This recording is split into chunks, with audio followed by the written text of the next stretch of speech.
ready for another lesson?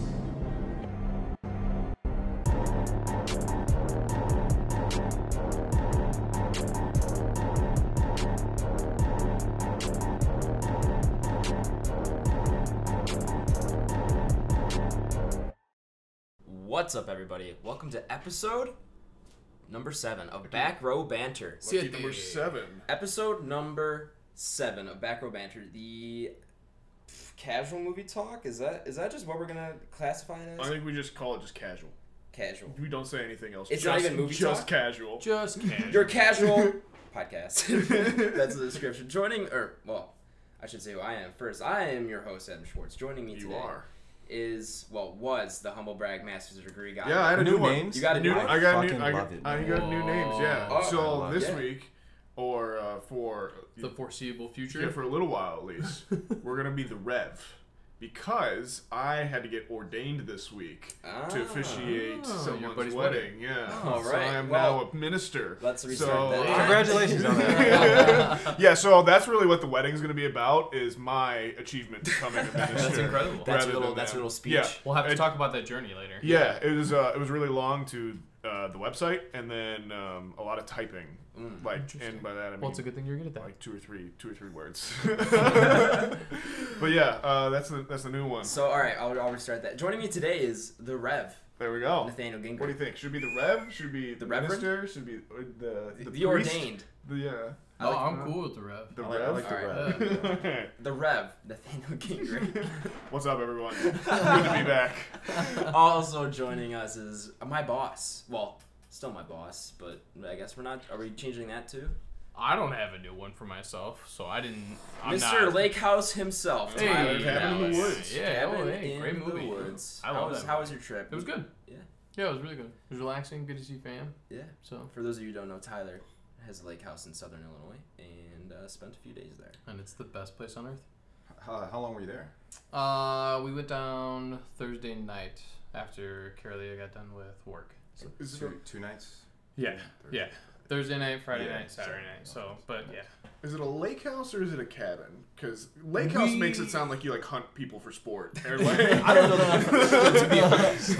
Yeah, I don't know. I guess we've always called it the cabin, Okay. but I guess technically it is more of a lake house. Yeah, It doesn't look like a log cabin or anything like that, although our neighbors does. Is it But on it? we have like our own peninsula. Is it on a lake? Yeah. Then I think So it's a that's lake my house. question then. Yeah. So Yeah. what distinguishes the difference between a I don't cabin know. and a lake? I think it's the same thing. It's just if one's on a lake, it's a lake house. If it's not on a lake house, it's like a cabin. I But Yeah. we've always called it the cabin. I just Well, that's think- totally fine. It's your yeah. place. I hear lake house and I think like, I don't know, like the spare house that you summer to in the Hamptons and like. Right. Like Yeah. a second home Yeah, type thing. yeah, Okay. exactly. Which I mean, like Isn't for my that kinda what grandpa, it is? whose it is like yeah, it's kind of like a second home for him. Yeah. I mean, he's down there all the time. Yeah, no, we're way off topic. Yeah. I was just curious. I'll be honest, I really just wanted to make the hunting for people for sport joke. What is that book called? The Ultimate Game? The most dangerous The game. Most dangerous One game? of my favorites. Yeah. Isn't that a That's a movie good one. too? Yeah, it is. It is. The movie's freely available on YouTube. It's like 60 minutes. It's Yeah. super short, but it's Interesting. great. And that fourth voice joining us today is BlakeHolder. Blake, how you doing? Good, man, and I do not have a name either. So. Well, you had the torture porn. Yeah, enthusiast. the Well, artist- let's not continue that. Yeah. The last artist episode, formerly that's- known as. Let's not continue that because I did not watch any torture porn this week either, Like you Okay. haven't in the last 3 weeks. which I have not a few times. I'm sure come Halloween I'll watch a There we handful. go. We'll bring it back for October. How about that? I could live with that. Okay. All right. Well, we'll hold it off till then. Spooky Blake. Spooky Blake. All right. Well, today's show we're gonna be covering Prisoners later on, but before that, we'll be getting into some news. We got a few news stories for you today.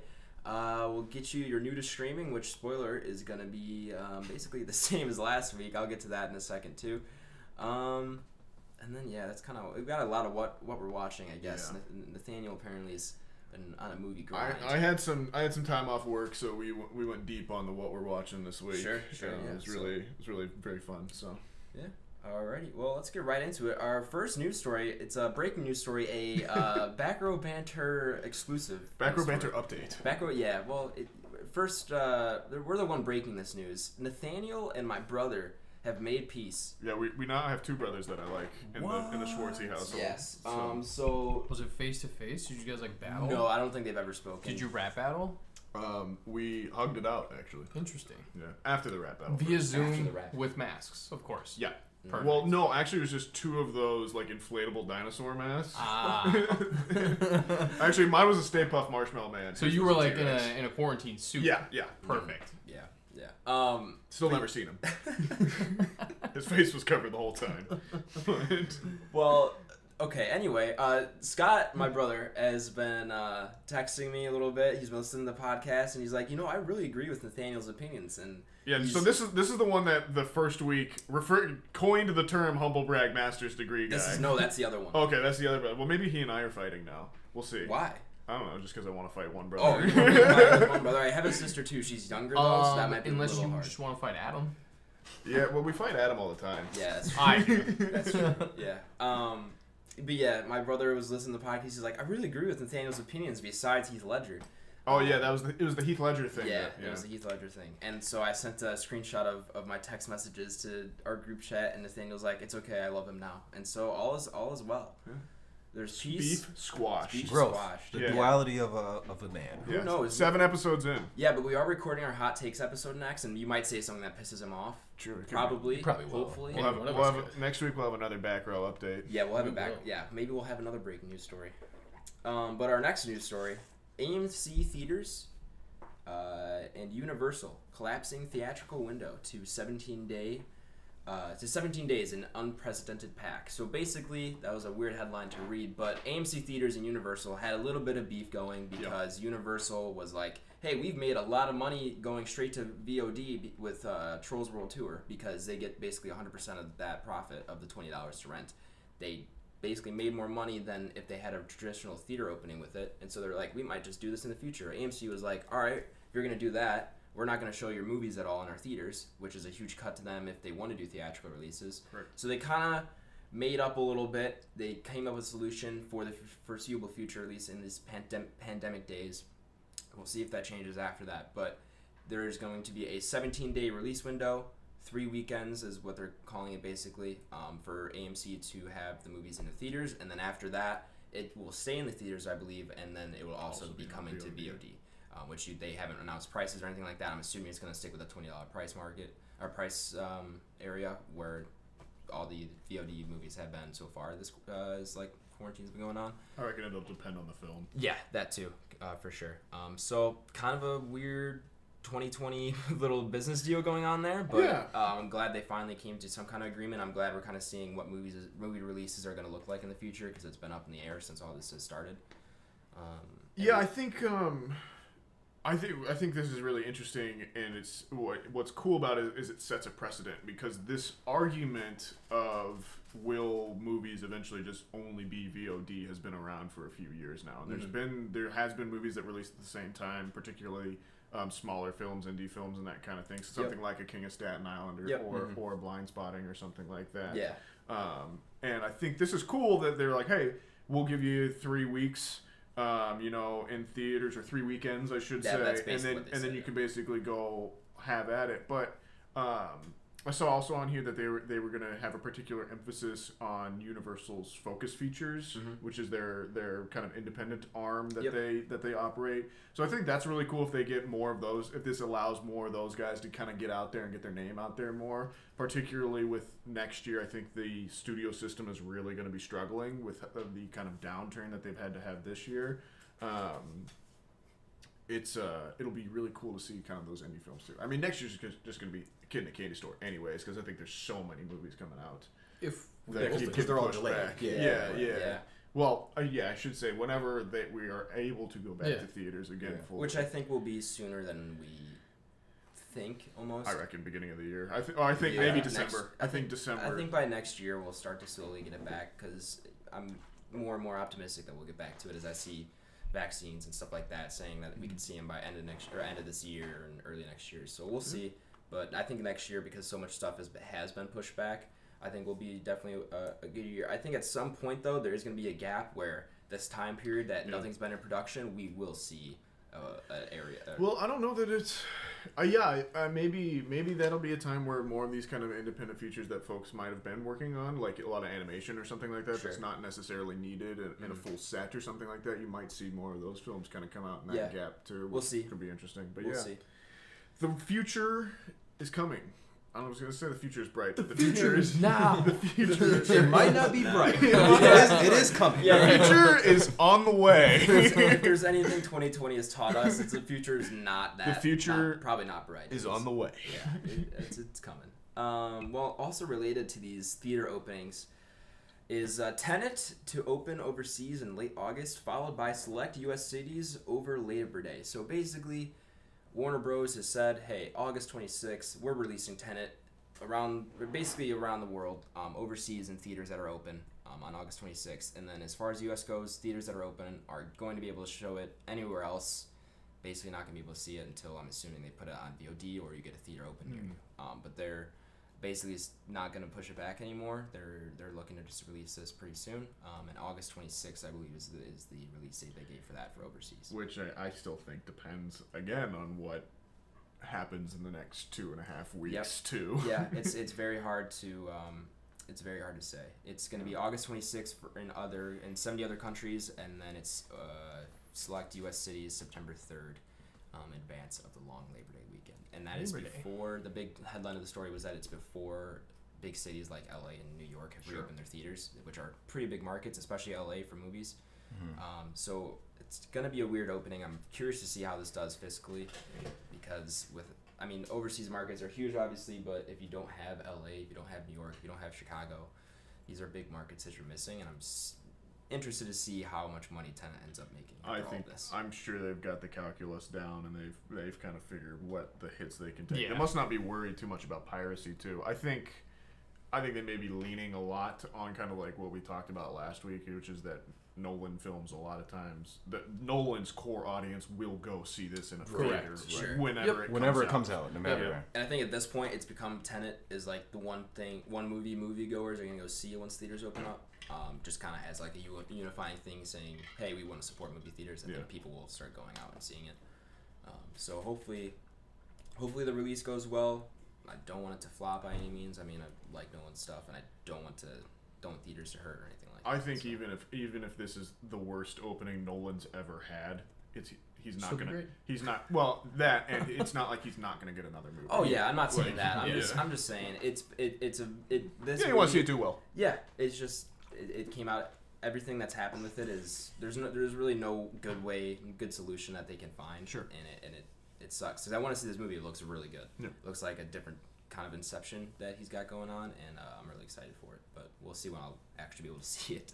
And then our last news story for the day: Splinter Cell anime series based on video game is a go at Netflix. So Splinter Cell, for any of our listeners who are not into video games or have not played a Splinter Cell game, I have not. You've not? Okay. Really? I've never played one. Huh. So Have you played any other Tom Clancy games? Sorry to cut you off. Oh, you're good. No. Wow. Not opposed, just never did. Right. But yeah. So I'm one of those people, guys. Yeah. So that's why I was gesturing. Please. Sure. You're that guy. So Splinter Cell is it's like a stealth-based game. The synopsis, the main character is Sam Fisher. He's like a special operatives kind of John Wick kind of guy, and he works for the NSA in a special branch called the Third Echelon. And then he just kind of travels the world stealthily killing people. He's famous, Nathaniel, if you've seen I've seen goggles. He's got the three. Yeah, if anybody's seen that image, he's the guy with the three eye, like glowing eye goggles. Like and I know they were gonna do a movie with Tom Hardy at one point, and he's been in talks for that for forever, but like I don't think that's ever happening. And what was the first? Again, it was the first game or somewhere along were they actually written by Tom Clancy too? Because I know he's since passed. I don't know if maybe like the first thing came out. There have been books on the franchise. Okay. The first game, it started as a game, I believe, in 2002. The article says from the Hollywood Reporter, and then since then has had a few other things along with the franchise, like books and stuff like that. And they even try to tie in Sam Fisher and Splinter Cell into like other Tom Clancy games, right? So like they're trying to put him in like Ghost Recon Wildlands. If you played stuff like that, yeah. He's kind of a Ubisoft figure or character Okay, that they brand almost. They use him a lot in other games and stuff like that. So this is going to be an animated series from the director of all 3 John Wicks, who is also a part of, there was a few other projects that he was a part of. Yeah, he's a stunt actor back in the day. Gotcha. Yeah, he's also doing an adaptation of the Just Cause video game series, and then he's, I guess, working on Falcon and Winter Soldier for Disney Plus. Makes sense. That'd be cool. Yeah. God damn it! Take a shot. Take a shot in the series. Series back. Series back. It's Derek Kolstad is his name. I'm kind of excited for this actually. I've played a few of the Splinter Cell games. They're really good, and Sam Fisher's a really good main character actually. Yeah. And we'll see where it goes. I mean, depending on the style they go for, I could definitely see this being really cool, as John Wick, colors and stuff like that. I hope they still stay true to like the anime factor of it though. Oh, I hope so. You get like a lot, like in the games even they put like animes can be a little pervy sometimes with shots that are called upskirts and like people have like nosebleeds because they get embarrassed. So they even have those in the game. There's some Easter eggs on that. So I hope that they kind of still stay true to the anime portion of it. Yeah, because it's not. It is an anime style. It's not just an animated show. So they're going after an anime style, which is kind of cool. And if you play the games at all, they play a lot with lighting. Yeah. So there's with the night vision goggles, there are areas where you have to shut off the lights and you turn on your night vision goggles. And I'm curious how they'll play with that. Yeah. I hope they handle that well because I think they definitely could. So I hope they play around with that. And correct me if I'm wrong, doesn't he even have heat vision goggles as well? I believe so. I believe that's one of the features. Just real quick, Kolstad is the writer of John Wick, not the director. Did I say director? Yeah, I think you said he was one of the directors. Oh, I'm sorry. Maybe you didn't. Maybe then. Thought I said writer. Either way, we corrected it in case anyone was confused. Yeah, so that's it for news. Unfortunately, no trailer talk either. There wasn't really. I was looking. Dom trailers. Dom. For those of you listening, I just did a fist at the sky. Yeah, he looked up. Very, very dramatic. But new to streaming. So I was looking for the new to streaming for the second week of August, and I was like, wait, this episode's going up during the first week of August. Why am I a week ahead? I don't know how I really got a week ahead. I think when we first started all this, it was maybe looking ahead at July or something like that. I was saying, I think you were probably just referring to what's going to be happening the entire week or the whole month of August. No, I was looking ahead at the first week, but I just did it a week earlier. We just released on an odd day. It was, I don't know how it happened. Anyway, I think I'm going to give the first week of August, same list as last week, just so you guys know what's coming. Go back, if you want to hear our opinions on any of the things that are coming out, go ahead and give the last episode a listen, and we give all of our opinions there. But on Netflix, you got A Knight's Tale, Hardcore Henry, Jurassic Park 3, and Lost World Jurassic Park. On Amazon Prime, you got 3:10 to Yuma, Inception, Top Gun, multiple Inceptions, Top Gun, the Peanut Butter Falcon. Jesus, it's okay, just breathe. Yeah. Hulu, we got 3:10 to Yuma and Top Gun as well. HBO Max is All the President's Men, which I'm gonna watch. Yes, I'm going in on it. Yes, I'll bring that up in what we're watching. Okay. Pentagon Papers. Yeah. Does anyone see the post? You got Batman, 89 Batman and Robin from 97, Batman Begins, Dark Knight, Batman Forever, Batman Returns, and then Blade Runner: The Final Cut, Driving Miss Daisy, Elf, The Fugitive, Jojo Rabbit, Kung Fu Panda and Kung Fu Panda 2, Wedding Crashers, and Yes Man. That's all from HBO Max. Which also, Blind Spotting left HBO Max. It did. Yesterday too. Yeah, so I was like, wow, we really snuck in. Yep. So if you didn't watch it, sorry. Big yikes. Yeah, so let's just move into what we're watching. I'll give you guys second week of August. I will give you guys next week, since the next week's episode will be releasing in the second week of August. Doesn't that make sense, guys? Yep. It sure does. Yeah, so I don't know how that happened. Absolutely. But figured I'd just hold up for this week, and eventually we'll just get caught up and be all right. What we're watching, Nathaniel, what movies have you been watching? Because it sounds like... Yeah, so like I said, last week, both Tyler and I ended up actually taking time off, not intentionally, but it just worked out that way. And so I used that time to exercise my right to watch some movies. To party. I remember you texted our group chat and you said you were going into some horror movies. I was, yeah. So I did, I started out with Last Samurai, which I'd seen before, but it's on HBO Max as well. I did a deep dive on HBO Max a little bit. This is when I woke up and you were like, yeah. I was watching movies like 7 a.m. It was great. It was so much fun. But yeah, I'd seen it before. If you haven't seen it, it's one of those last kind of big blockbuster movies that they used to do in the summers that don't really get made anymore because they've been replaced by the Marvel movies of the world or like the already established properties. Like you used to get these movies like Last Samurai or your Top Guns. Yeah, The Great Wall. The Great Wall was probably the last one of those. Yeah, but I mean, the ones that people actually saw. True. Sure. Yeah. So like it was like Last Samurai, like The Patriot, like Troy. These movies like used to come out that were like these big blockbusters that were like either PG-13 or R-rated that you would get and watch it. And you just don't get those much anymore. So it was kind of nostalgic to go back and watch that a little bit. It does just feel like Tom Cruise is there to kind of try and save Japan at some points. But which he does. Yeah. So that was another one where Tom tried to kill himself and didn't quite let that No happen. one will let him. Yeah. But yeah, so then I went straight into the next one that night. I watched a movie called Scanners, which if you haven't seen is probably the biggest recommendation I can make off this list of what I watched. Scanners. Give me the pitch for Scanners. It's a David Cronenberg film. It came out in like I need to write this one 1980s. It is horror, but it's about these guys that can read your mind. And they're called scanners. Okay. And they're like kind of really like more prevalent than you would think. And the big kind of thing that this one is, the big thing that sets this movie apart from some of the other kind of stuff is that when they're reading your mind, it's painful. Like it sucks to have these dudes that can go into your mind and stuff like that. So kind of like in Harry Potter. Yeah, a little bit. Are they humans, or is this like they're totally humans. They look like anyone else and stuff, but they can read your thoughts, and if they try hard enough, they can like hurt you through it. So there's a scene that kicks off the movie that I honestly may play for you guys later, but I don't want to spoil it here for everyone that is this that one watched that it. You and I showed Joe? Yeah. Okay. Yeah. That's pretty famous if you've never seen it, but it is on HBO Max. I do recommend it. It's the story basically revolves around they're trying to find the bad scanners, the guys that are out there to just hunt people down. So they find a guy on the street because the scanners that don't know they're scanners just kind of lead these very almost transient existences because they always hear people's thoughts. They can't really, and it kind of addresses how you can't really make your own self if you're always hearing other people's thoughts. Like, how do you know what your internal monologue is if you're always hearing everyone's thoughts? So yeah, it's and basically he's trying to hunt down the leader of the bad scanners. And this is horror.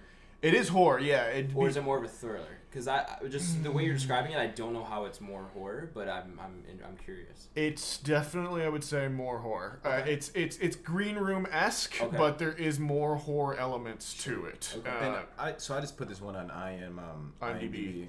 So this is from 81. Yep. Correct. Okay. I just want to make sure I'm looking at the right thing. Yeah. So here, I'll show you the poster. Yeah, horror, sci-fi, thriller. Oh wow. Yeah. Okay. So it's pretty cool.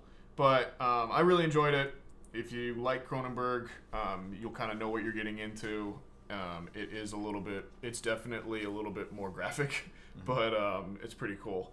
So then next one coming up, I thought I had seen this movie, but I realized that about 10 minutes in that I had never seen Jeepers Creepers. I had only seen Jeepers Creepers 2. And I don't know how. You're killing me, man. Because I have a memory of sitting down and watching it, but then 10 minutes in, I was like, wait, I've just never seen this.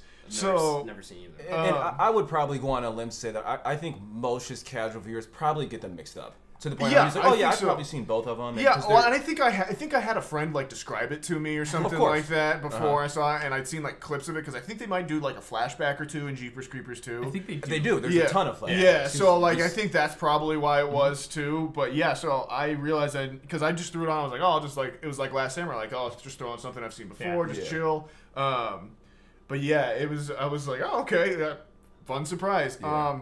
It has not aged well. But no, what's that 2002? Yeah, but that was another one of those ones where it was just kind of it's a fun movie. It's goofy. I think 2 might be better of the two. I think that's a lot of people's take on that. 2's the one with the bus. 2 is right. 2 is the high school football team. Yeah. I think that one might be better. just in I think it's a better horror movie. Yeah, I sure. think it works a little bit better. I think the monster works a little bit better because in Jeepers Creepers 1, it's almost like, is he human or is he not? And it's right. But like any casual viewer will be like, no, that dude's some freaky bug guy or something like that. Yeah. And the first one is the brother and sister. Yeah, right. Yeah, and it's just them. It's very there's no other it's there's way no smaller. characters. Yeah. Right. So yeah, I think worth a watch if you're in for like a goofy horror movie at some point. And if you hear that, ladies and gentlemen, it is raining and is hitting my chimney chute. Yeah, so it's it's the creeper coming for us. It's got to be every 23 springs. Which 23 years which and 23 springs. the wildest bit of that film is that the entire exposition is told. Spoilers, guys, for folks that want to see this, but It's old. it's from a psychic that just shows up at one point. Yeah. Oh, the lady's house they go to. Yeah. Like she calls them in like a bar. Like, Yeah. It like at no point have you ever thought that there's psychics in this film. Zero It's context. It's weird. Yeah, There's no there's no cause for this at any No. point. As someone who's not seen either of these, I'm still lost. It's It so is weird wild. because it existed in my memory as just this like straight up slasher, but there's And so it's many not. odd Yeah. elements to Okay. it. So yeah. weird. But great. But really fun. You got more coming? I do, yeah. So that night I watched Requiem for a Dream for the first time. I need to see that too. A lot of people say it's really depressing. I didn't find it so. Thought it was really good. Darren Aronofsky, great job. Also on HBO Max. A lot of also on HBO Max. I think majority of these are, because I think it's what you're really locked into. Because I went deep on the Turner Classic Movies bit on HBO Max is killing HBO it, Max. Yeah. So Requiem for a Dream, great film. I think might be my favorite Leto performance, just because I generally dislike when maybe that's a hot take for later. Sure. But but yeah, I think that might be my favorite Jared Leto performance. Coming in after that was the 2010 Nightmare on Elm Street. Seen all the classics, but hadn't seen the new one yet. How did you like that? I hate that movie. Yeah, by I the don't. way. I Okay, don't fair like enough. it. We're on the same page. Yeah, it's the different choices that they make for Freddy don't pay off, and the way that they attempt to use him does not work for the movie that they're trying to do. I think in that film, I agree. and the makeup and the effects are just their hair away from being good. Yeah, because it's this weird mix of practical and CGI, and the CGI is not quite good enough for it to make sense, or for it to not be like super noticeable. Yeah, I haven't seen that in a while, and I actually think, fun fact on that one, I think there's a handful of scenes of that were made out here in Elgin. Oh, really? No, yep. There's a handful of scenes. I want to say like the school scene. Okay, yeah, that preschool makes and sense. I think that's in Elgin. Yeah, I'm almost that positive. would definitely make sense. Yeah. Oh, it's also one of those movies where like everyone is clearly 30, but they're all playing. Yeah, high but they're school like players. 18-year-olds. Yeah, It's so weird. Those Right? are the worst. There's just sort of like that guy's a dad. That guy's got kids on set and he's playing an 18-year-old. That's so funny. All right, and then coming in next, I did another early morning movie, which was Eraserhead. So David Lynch's first film. Weird one to go with in the morning. I think it's another one of those. It's one of those movies where everything that's come, it's so influential that a lot of stuff that's come after it, especially in kind of like the absurd or the surreal world, references it so much so that you don't get the same effect the kind of first time you've seen it, because you've seen everything that's been done after it, kind of thing. What's the movie? Eraserhead. It's this black and white film. It's David Lynch's first movie. It stars Jack Nance, I want to say. Jack or Jim Nance? Jack Nance, I want to say. Okay. But it's very, very surreal. Takes a lot from the early German Impressionists, like your Cabinet of Dr. Caligari's, your very surreal movie. The whole soundtrack's kind of this weird industrial sounds. It sounds like the whole movie's shot in like a paper factory. There's just constantly this machinery going in the background. It really revolves around this guy who just lives a strange existence, having a baby that's this weird, like not a human baby, and it's very, very strange, but good. Experimental, not a film I enjoyed, but a film I was happy I have seen now.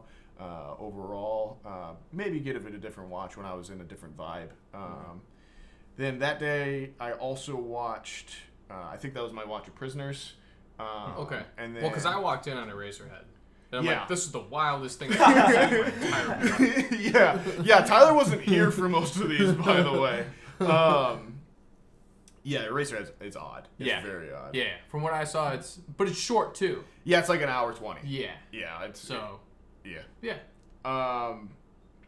But yeah, I think that was the day you left. Then I watched Prisoners that day. Followed it up with Mystic River, which is a movie that came out in 2003 that in my mind is like on the side of a blockbuster, and I'm like walking up, and it's like Justin, the newest movie from it's directed by Clint Eastwood. It's about a family in Boston where it's three friends really. It's Sean Penn, Kevin Bacon, and I always forget his name, Tim Robinson, and kind of how they grow up. And Tim Robbins, excuse me.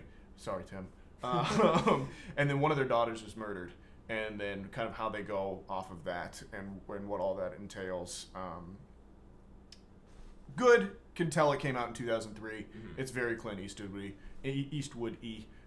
Everyone has to be like a 40-year-old man that gets mad at their family out of love for their family. You know what I mean? And they all come from that kind of school of acting where just getting louder is kind of associated with being better. What you're talking about, Tim, and I can just imagine these scenes. But yeah, really good movie. I enjoyed it. Probably worth a watch if you've got an evening free. And then rounded out with the Maltese Falcon, classic older film, Humphrey Bogart, kind of that original crime thriller noir, PI detective. Yeah, great stuff. Got through 2 episodes of Umbrella Academy, and I watched Spotlight. Which I'd seen before and I love. It's great. Oh, it's I think movie. It's super underrated. If you haven't seen it, it won Best Picture. I think it's probably the most unappreciated Best Picture winner of the last kind of few years. Last decade or so. And I was watching it and I realized I was like, I love journalism movies. I want more newspaper movies. Yeah. And so when we were talking about All the President's Men, I kept searching for it. I was like, I can't find it. It hasn't come out yet. Yeah, and that was the reason. Yeah. So this is technically all your fault. Yeah, 100%. No, I will take the blame. I'm sorry for causing your afternoon frustration. No, it's all good. It's all good. The Post is another good journalism movie. Yeah, I thought about checking Breaking those out. Glass, I think that's what it's called, or Shattered Glass. I think. Yeah, because I literally Googled good journalism movies. Yeah, Shattered Glass is another good one. That's about Stephen Glass, who's a notorious. Yeah, he fabricated. He didn't even plagiarize. He fabricated a lot of his stories. That one's a good one. So if you're looking for some, I've got a few that I've seen in some of my journalism classes. Because listeners, I am a journalism major. If you did not know, so that's why I never even knew that, man. You didn't know that?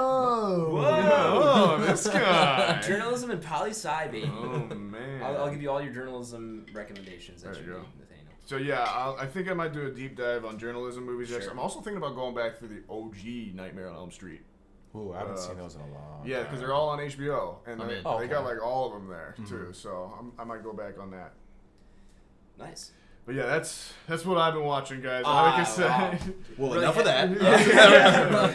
Had a busy week there. Huh, yeah, sorry for Nathaniel's preaching corner there. No, That's I what liked happens. it. No, No, you got some good movies in there though, and the Jeepers Creepers one that's funny, dude. Dude, that's a wild film. Yeah, I hadn't seen that in a while either. Tyler, you had your week off. You were at your cabin, obviously, but have you watched yeah, not the anything? whole week though. I actually watched 2 movies with my girlfriend. I spent some of my days off there, so at night we get some watch movies. Ad Astra. Ad Astra. Yeah, Ad Astra. Sorry, whatever you want to call it. Brad Tenet. Astra. Brad Astra. Brad Astra. Which I googled. It's some kind of language. I think it's means to the stars. Yeah, to the stars. Yeah. So I had to look that up after the movie, and I was like, why this title? Yeah. What the hell does this mean? I've heard mixed things about that movie. I'll give you mixed things because he likes it. I thought it was okay. Okay. He likes it was me, guys. Yeah, He pointed. Yeah. But yeah, we talked about it already. If you have an interstellar Martian kind of vibe going into this, that is not what it is. Don't have that expectation. That's what it didn't look like. It's, I think it's Apocalypse Now in space. Okay. For me. Anyways, there's which made sense after you said it. Yeah, you need a certain vibe when you're going in. Okay. It's definitely heady. It's how was Brad Pitt? cerebral. Brad Pitt's good in anything. Yeah. I think Brad Pitt's one of the more underrated actors. Yeah, no, he's so good. Just because he's so damn handsome, Yeah. everyone forgets that he's actually really good at He acting. is. Kills it. Big fan of Brad Pitt. Brad Pitt, if you're listening. You know what's an underrated Brad Pitt movie is Moneyball. I think that's one of his. Moneyball's excellent. He's Moneyball's so a good good movie. at Moneyball. Tommy Lee Jones in Yep. Yep. Plays his dad. Yeah. But yeah, Wild Trip. It's not an action movie. It's on really HBO got to Max pay as well. attention to it. Yeah. But yeah. Okay. Yeah. What was the other movie you watched? You said you watched Throwback and a little bit of a wild one. Italian Job. Marky Mark. Yeah. I've not seen that. You've never seen the Italian Job? No, I'm not really surprised. It's funny because the Italian Job for Americans, we love the remake. But Yeah. anywhere else, the original is like looked upon as like the number one, and they think the American remakes are just like crass. Dog shit. Yeah. But I love the Italian Job. It's a great movie. Italian Job is great. Jason Statham is Handsome Rob. Yeah. Which is my old roommate's Yeah. Xbox Live name, which That's is hilarious. His name's Rob. So yeah, shout out Rob. What's good? What up, Rob? Just back-to-back Rob shout-outs. I don't know. I Was think there another one last week? you gave a shout-out to somebody last week. Might have been my sister last week. Shout out to Joe and Yuka, who I got ordained for their marriage. Oh. So Yeah. We didn't even It's get true. to that. didn't say Yeah. that earlier, but Congrats. yeah. Congrats. Down the line. Yeah, incoming. If you haven't seen the Italian Job, I think Marky Mark is a great actor as Oh, well. I love Marky Mark. I think he's had some movies where he's like, a little playing the same exact character Yep. consistently over There's and a over role. again. But yeah, I'm a huge Marky Mark and the Funky Well, Bunch. there's not. those two types of actors, right? There's the actor that can disappear into any role, Sure. and then there's the actor that plays like De Niro is De Niro. De Niro. Yep. It's De Niro takes on this role. Yep. And they play that character of himself. And then there's like the guys that kind of switch between those two. Mark Wahlberg's kind of one of those guys that it's Mark Wahlberg is this. Yeah. Not the ensemble the way like the Spotlight is or something. Yeah. But yeah, those are my two movies that I really watched. I didn't really watch any TV. I watch a ton of YouTube if you guys ever want to jump into that. I'm a huge gamer. Tim the Tap Man, all the streamers. Tim the Tap Man is probably my favorite. Okay. I don't really watch Ninja because I'm not 13 and I don't like Fortnite. Yeah, I don't. Fun fact I about co-sign Ninja. that as well. Yeah. Fun fact about Ninja. I don't watch him, but I followed him because I played Halo competitively and I followed Halo for a long time. He was a Halo pro since like 2011, so I've followed him since he had like 3,000 followers before he blew up. Yeah, so. And he blew up due to Fortnite. Due to Fortnite, yeah. So he was playing H1 and PUBG before Fortnite came out. He was kind of climbing there, and then Fortnite came out. No one really played it right at launch, besides me and Ninja. And then Ninja and I. Yeah, sorry, Ninja and I. Yeah, Adam and his good friend Ninja. Yeah. And that's like in a party. Sorry, just so we're clear, that's you guys in a party together playing, right? No. And then as Fortnite blew up, he was the only one still kind of playing it consistently, and he was really good at it, and so that's how he kind of blew up. And then he went to Mixer, and nobody knows who he is. Video game talk. And then Mixer disappeared, and he's kind of in the ether with Dr. I believe D Facebook bought Mixer. Well, Microsoft just basically said, we'll give you our platform.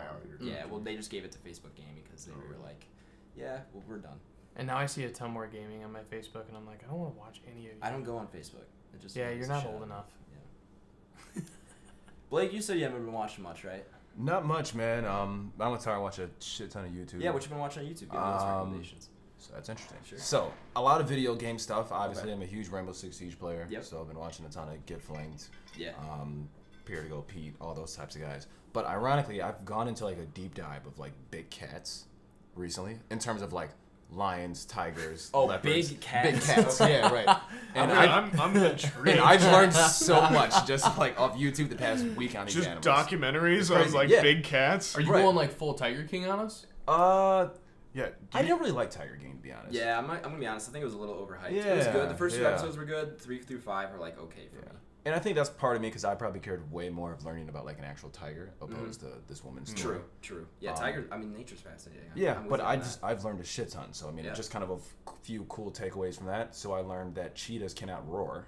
I learned that recently. They can roar. They cannot. They They cannot. They like meow, don't Yeah, they? That's it's so similar to a house cat. It's weird to watch. Yeah. Because they're so much bigger. But they can't roar at all. And they're the only cats that can't. They don't have retractable claws. Oh. Yeah, they're permanently Yeah, forward. like a dog. Yeah. It's weird. Yeah. Okay. So So I I think it gives learned it that. better grip or something. Yeah, like that? I'm sure it has to do with them running. Yeah, they're going up trees. But yeah, really weird. So I learned a shit ton of stuff about that. I mean, we've all That's done the that, most though. wholesome thing I think we've ever said on this podcast. Yeah, no, that's great. Like, I'm talking about like guys with movies where guys are getting ripped apart. Blake's like, I watched a lot about cats this week. Right. So Welcome to Blake's cat segment. Yeah, and it's gonna be Big Cat Blake. Big from Cat now Blake! on. we'll go with that. Yeah, Blake. we'll go with that, man. Love it. Yeah, so I've learned a few facts on that. The only movie I've watched on a serious note this week, and it's probably not a serious note, I watched Alien vs. Predator. That's like a guilty pleasure of mine. Yeah. We're talking I hot haven't takes really- later. I'm gonna be- That'll I mean, probably be I'm- in my hot take list. I'm very familiar with all those movies, but I haven't really seen any of them. Really? Yeah. Have you So like that's a genre or like that's a franchise. Like I love those, specifically Sure. Predator. We'll I have to get love into those sometime. Yeah, I'm I so love down. First Predator's great. Yes, Second the- Predator's wild. The Predators second is Predator's awesome. bad. I like Predators. The newest one is one of the worst films I have ever I've seen heard in my it's entire just, life. I've heard no one ever say Oh anything my nice God. about it. This is where the latest one is where like it's like super apex mutant predator. Dude, they like and they it's just just yeah. destroying it goes everybody. against like Yeah. their entire hierarchy of how they are as warriors. They like steal. We're DNA getting into from Predator people. lore, folks. Yeah, right. It's great. It goes into like how they steal DNA from like species that they conquer, but it's historically speaking, it would make no sense Yeah, I because they're heard- I conquering heard all these it's- species. yeah, So I why heard would you it's steal any just dog DNA? shit. Yeah, and then they feel like their answer is like in a child who has like autism. So they come to America, and like this child has like a predator suit that he puts on, and it's like Iron Man. It's the fucking worst movie. I can't stand it. All right, we'll watch the originals. I don't know if I'll be checking that one out. No, please don't watch that. And then if we go into the alien side, you got to go into like Yeah. Prometheus. Yeah, right, and I like Yeah. those types. Prometheus I love was those movies. fantastic. I will- I'm so down to get into these. I'll force you to watch the first Alien in a Vacuum Sure. because it is so iconic and it is so Yeah. important. I've seen bits and pieces of You've the never first seen the Alien. first Alien? I've seen bits and pieces. Yeah, like Okay, you're like okay. we're gonna come here. We're gonna lock down like the shades. It's gonna be Okay. dark. Yeah. It's gonna like all the lights off. Guys, Right. I'm But Yeah. like Nathaniel's saying, that's getting into that's like textbook, like the beginning Yeah. of horror. It's like the first Alien. Not only horror, but like yeah, Sci-fi sci-fi, horror. everything. Yeah, Yeah, without a doubt. Yeah, that Yeah. sci-fi horror really kicked off. Everyone puts Alien under sci-fi, and it's not. It's a haunted house movie. Yeah, in space. exactly. The first one is absolutely a haunted house movie. Sure. I'm so down to check these out if you guys want to. Sometime. Yeah, but that's my quick spill on those. So Sure. on to you, my man. Yeah. I've continued Avatar. Barely. I think I'm on. Like, barely. Secret tunnel. Secret Tunnel. I got to the Secret Tunnel episode and I've watched it twice. I watched the Secret Tunnel episode twice. It was so good. I'm slowing down a little bit on that show. I'm just kind of hitting all the good. wall. I don't know if I'm going to finish it at this point, to be honest, but I'm going to try. I want to get through it. I really do. It's just like each episode, there's so much filler. There's so much filler. the it feels good like. thing is if you go to Korra, you're not missing a whole lot. Okay. It's just the climax of the show, but But like Korra- storyline wise. Korra, the benefit of the Avatar system where literally an Avatar passes on, you get a new one. Is Exactly. You do immediately get a new set of characters without necessarily having to pay too much tribute to the older ones. They tie in a lot. Yeah. Of Which they Avatar, do I a pretty think. good job of doing like flashbacks and stuff like Yeah. that to kind of get an idea of what like Aang's era was. Mm-hmm. But if you know you're not going to finish it, do yourself a favor and at least go like watch like half of the last season Okay. or just the I last. might season. try to finish it. It's just like when I'm sit down at night to go put on something, like the past week I've looked at Avatar. I'm like, I don't really want to watch Avatar right now. Sure. And it's just like I don't know what it is. I think you just need a good old fashioned binge sesh. maybe I think maybe just that's a what it good is. binger, and you Yeah. get in there, and then you get your teeth Sure. its teeth in you a That little might bit. be Because what then I you need. can kind of keep the story going, and you can go on your phone or something like Okay. that, and be a little bit more light. I And might you're have to do also that still in the sometime this first week. book, right? No, he's in season I'm in 2. season 2. Oh yeah, that's right. Yeah, I'm in season 2, like episode 4 or 5. Yeah, I'd say try a good 3 or 4 episode binge, and if it's not for you, by all means go on. But also go look at on it this way: if you don't finish it, I hate you. Oh, okay. Then I won't finish it. And then continuing from last week, I finished season 1 of True Detective. So fucking good. Yeah, I kind of finished it and immediately almost wanted to rewatch it, Yeah. but I know you guys talked about watching it, and I didn't know if we want to do like a rewatch for the show or something. I have like that. never. I mean, I've only seen a couple episodes Yeah. of like the first season. Yeah. I've never truly watched it all the way through. I've never watched it at all. Yeah, so I know you guys were talking about watching it. I watch it once a year. Yeah, I So remember. we might talk. Yeah, we might want to talk about this off air. But so yeah, I finished it. Absolutely love it. Definitely recommend it. I watched the first episode of season 2. Way different. Very different. Yep. But I'm kind of. I'm not as in as I am on season 1, but I'm kind of in. The end of the first episode where they're all kind of in that circle and it pans out a little bit. If you remember the shot I'm talking about, but I don't remember that one in particular. I think there's like 3 groups of characters. They kind of all come together in a Yeah. crime scene at the end of the first episode. Okay, yeah. And so by that point, because as I was watching the first one end on a cliffhanger? the first episode, Yeah, or it might be the second one. not really. The Okay, first but episode. you know it. It's definitely the Okay. second episode. It's on a cliffhanger, I think. All right. So I'm intrigued. Throughout the first episode, I was kind of back and forth on if I liked it or not. Definitely don't like it as much as I liked the first episode of like season 1 or something like that. I'm not like so. It's not as tightly written. So if you, it really quick, because I know we're talking a lot here, but really quick, the story on True Detective, season 1 was so successful that they basically were like, hey, we need a season 2 pronto. Yeah. And so they forced this guy who was a literature professor before this and had written a couple books.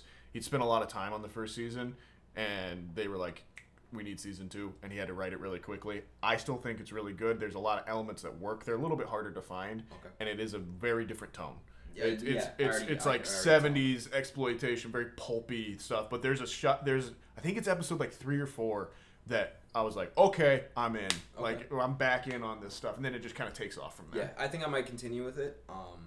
But I'm not like super sold on it yet. Yeah, and the nice thing is especially about that show, you could skip to season 3 if you don't. I know, that's what I was thinking. Yeah, I was it's like, an anthology maybe series. I could skip to season 3 and just forget Yeah. about season 2 since I know for a fact everybody kind of says it's not as good. But I'll see where it goes. I'm intrigued. If it's not what I want after season or episode 2 or 3, I might just skip it. Yeah. And then the last thing I watched Thursday night, I watched My Prisoners Watch. And then afterwards it was like 10, and I was like, I kind of want to just go into another movie.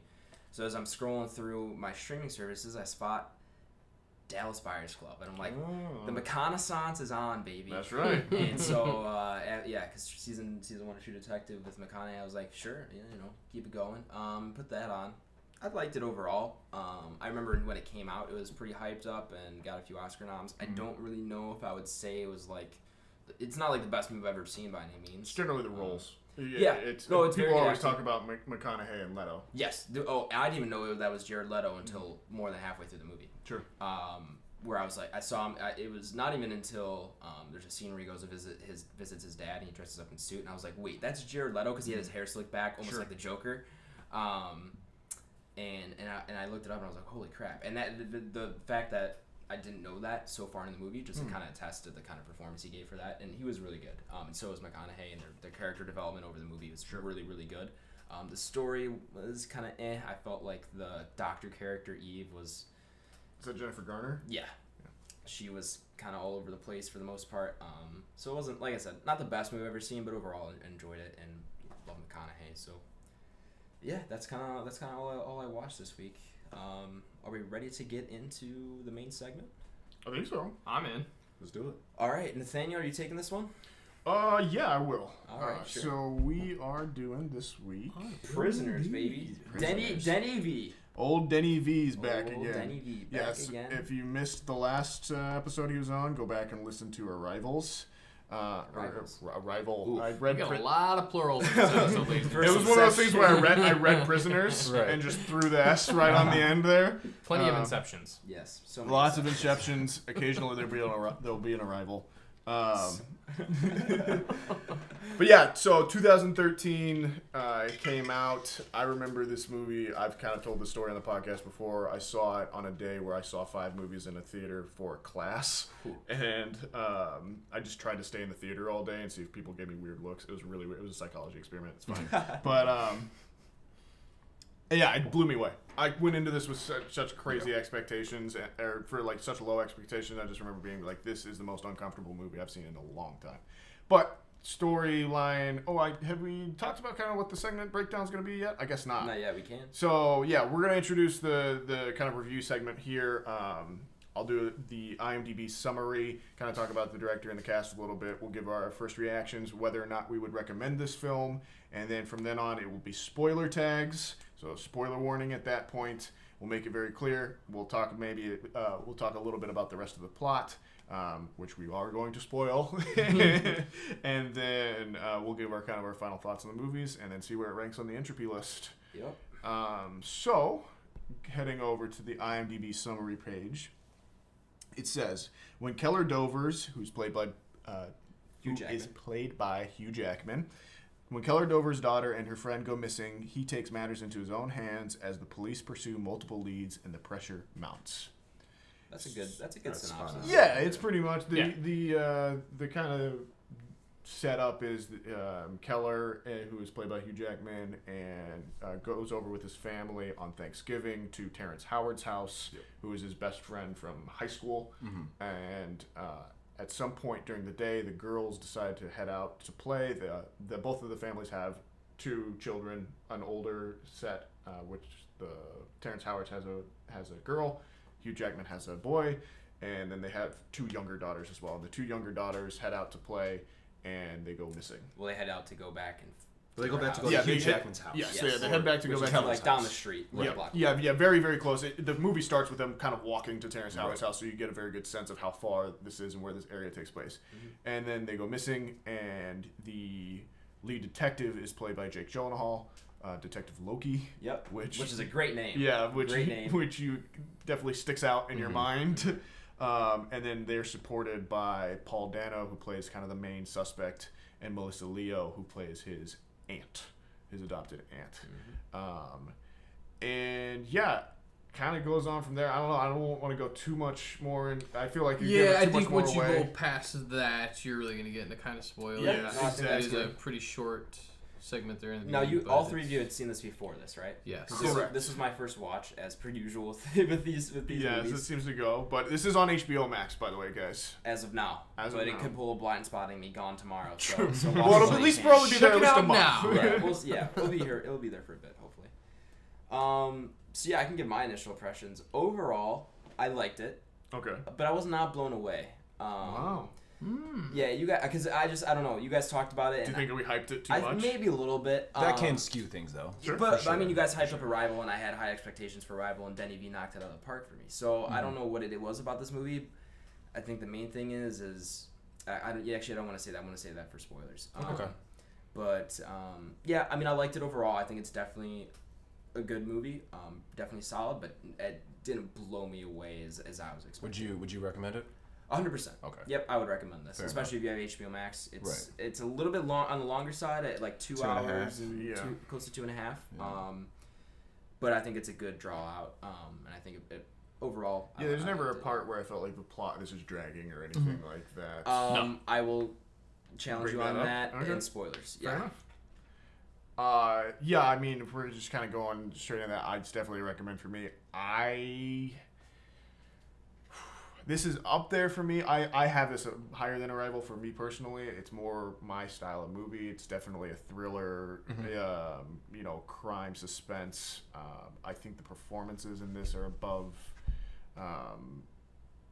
some of the other movies that he's done. I think Blade Runner 2049 is probably a little bit ahead of this for me because I think it looks a little bit better. Which was I would agree with that. That movie's aesthetically pleasing. That movie is unbelievably aesthetically. Yeah, that's Blade Runner.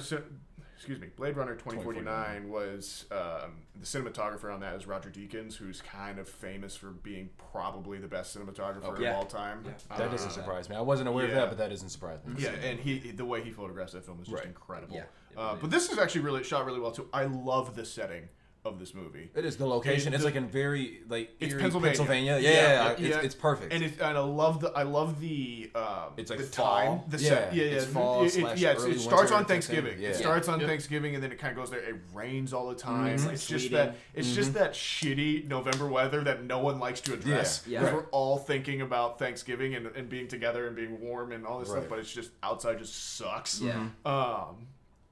Yeah, I really connected with this. I think because it maybe in a little bit of addressing to you, I went in with almost blind. I just knew it was a thriller, and so I think that probably went into that, obviously we'd hype this up for you a little bit, but definitely a big recommend for me. Ty? Yeah, 2 thumbs way up. Yeah, this is one of your favorites, right? Yeah. This is really I went into this on so I used to go see movies by myself a lot, which if you don't do, you should. It's one of the greatest ways to see it. Yeah. But yeah, so I used to be the person that would go into a movie theater at 9:30, cup of coffee. I knew the staff. I live literally 2 minutes from the movie theater, so it just so happened to be on a day in the movie. So it added a little bit more to it. I was in there with my sweatshirt. I was had my cup of coffee. All cozied up. And so, Hugh Jackman and he's incredible. Jake Gyllenhaal. Yeah. A lot of people claim they give the performances of their life. I can't necessarily go that far, but I think they're both absolutely incredible in this. They both are really, really good. I would say Jackman, relatively to his career, I think Jackman gave a better performance relative to his career than Gyllenhaal did. For sure. Yep. Yeah. And I also think that's Right. Yeah. Yeah, I would agree with that. And then Paul Dano, He's great. he plays this weird, eerie character who just kind of gives you the creeps right off the bat all the time. Yeah. But you almost sometimes kind of feel bad for him. You do. definitely- They play on that exactly. Yeah. Exactly. Yeah, they play on that a lot. And then Melissa Leo, who is way hotter than what she is in the film. Unrecognizable. So shout out to the makeup artist. They did a phenomenal job on that, and she also killed this. Maria Bello, Viola Davis. I was going to say Viola Viola Davis. It is. The cast is A phenomenal. lot of high quality actors. Really, the guy top from 6 in this 13 is Reasons ridiculous. Why. Yeah, he's a Yep. kid. Yep. Yeah. And it's So, yeah. crazy because that's the only reason I can recognize him too. Yeah. So that's I saw him and I was like, man. David Desmalchian, who's another one of the famous that guy who plays the kind of secondary sibling to Who you see later on. He's always in Denny movies. For sure. And every He's time I that see weird, him, so creepy guy. the first time I've seen him was in this movie, and every time I see him though, I'm like, oh, that's the guy from Prisoners. And I don't know his name. I know him from anything. Dark Knight. He's in Dark Knight. He is. right? Yeah. And I watched Dark Knight 2 weeks ago, and I was Yeah. like, holy shit, it's the guy from Yeah, Prisoners. 'cause I recognize he's him. got such a Yeah. unique face. It does. He's got It the stands jaw- out so much. And his Jones his jawline. voice is so soft. His voice is very, very soft. It's always like that. He's also an Ant-Man. He's one of the backup characters. He is. is. Holy shit, he is. Yeah. Because him and T.I. Yeah. Weird. They're on the crew with best the friends. In the what's this Hispanic guy's Pena. name? Yeah, Michael Pena. Yes. Pena. Yes. Yeah. Yeah. who's really funny. But Hilarious. he seems to be in a lot of, because he's in Blade Runner as well. David Desmalchian, I should say. And I think he's in Arrival too. I think he might be one of the background soldiers at some point. Could or be, something right, Like that. sure. But yeah, he seems to have a good working relationship with him. But yeah, I'm sorry. I But totally stepped yeah, all over that. I'm in. Recommend all the way. Please go watch Yeah, this. I think all around we would say all recommend. Yeah, Blake, you Oh, didn't really yeah, get to sure. talk. I mean, about Oh it. yeah, I'm sorry, Blake. No, Blake no was talking worries. over- yeah, go ahead, Blake. Absolutely. I mean, this was in my top 10 movies, so I mean, I think that's self-explanatory at that point. What was it like when you first saw it? So, how did we kind of I first saw this. So I saw this with my family, and it was one time. So I didn't catch it at the theaters though. So I caught it at home. Okay. And it was something we watched as a family. So it was me and my mom, my dad, and my brother. We watched it at home, probably 2014ish, right after the movie came in. We sat in the living room, and my dad was like, "Hey, we should watch this movie. It looks pretty good." So I don't even think my dad had seen it at that point. And I just remember sitting there, and I was like, "This movie is so interesting." You know what I mean? good, And I yeah. fell in love with it at that Yeah. point, and that's 6 years Yeah, ago. so maybe that sounds like most of us kind of just Stumbled happened upon upon it. Yeah, right. and we kind of hyped it for you. So Could have been. Also, fall is like the best time of the year. So yeah, true. It is, yeah, and it was like a gloomy day when we watched it. It was rainy, so it was perfect. It was the perfect setting to watch this movie. I watched it in the but- summer. Yeah, like right. 3 days ago. It was But, like um, 90 middle of degrees. July. well, so I actually watched it last night, but it was cool because it was at my cabin. Yeah. It was raining, and I watched it with everybody in my family who a majority have not seen. So that was pretty cool. What did they think? Everybody loved it. I- My grandpa was the only person that was like, I don't really know what was happening, but that's Right. because it's a garbage TV down there. There's no sound bar, so he couldn't really Right. hear it, and also he was just kind of like knocking in and out. Right, so right, right. yeah, he's grandpa. He's allowed to do that stuff. Right. Leave him alone. I'll kill you. I wasn't coming after your grandpa. Oh no, that wasn't for you. Just everybody listening. Okay. But yeah, so I think everyone here is in agreement that it's a good recommend. movie. It's a recommend. Right? They'd recommend. In. Let's go into Yeah, Spoilers Alright. from there. Spoiler alert. Spoiler alert. So if you've not seen it and do plan on watching it, we are going to spoilers. Yeah, if you're, because I've actually had a couple of people bring this up recently. If we've gotten you in on it, you do need to go see it because we're gonna talk about it. And When we say spoilers, full spoilers. Full It's not spoilers. just- ruining everything. Yeah, we're gonna. I will start putting the timestamp for the after we're done talking for spoilers. I will put the timestamp in the description. Yeah, I think that's probably a good. That's what I did for last week Yeah. too. So. Cool. Yep. All right, Nathaniel, finish out the synopsis. Yeah, before- so pretty quickly they find Paul Dano as a subject or Suspect. subject too. He was a subject of study. He clearly has some mental issues. They don't quite, and they figure out he's not capable of taking these two girls and keeping them for any extended period of time. And they find that out relatively early. Early on, in the movie, right. on. Jackman cannot take this as An acceptable yeah. answer. Yeah, an acceptable answer. So he kidnaps Paul Dano and basically tortures him for Beats the For the remainder of the Fuck movie. yeah for an remainder of the extended period of time. In the meantime, Jake Gyllenhaal's character is trying his best to go down to solve these kidnappings, which he quickly figures out he thinks also involves some murder as well, and he finds a dead body. There's kind of this extra trail that they're led on. They find another guy who's the David Dastmalchian character, and they're kind of concerned that maybe he is the murderer here. But in the last kind of 30 minutes of the film, it's revealed that Paul Dano's character is one of the children that has gone missing over the course of the. I think it's like almost 20 years. Or Yeah, something. they figure out years. that he is not the nephew of Melissa Leo. He is one of her victims, and she and her husband were these kind of Like serial kidnappers. Yeah, type thing. serial kidnappers and killers. And killers, yeah. Yeah, who have been operating in kind of the background on this kind of B story.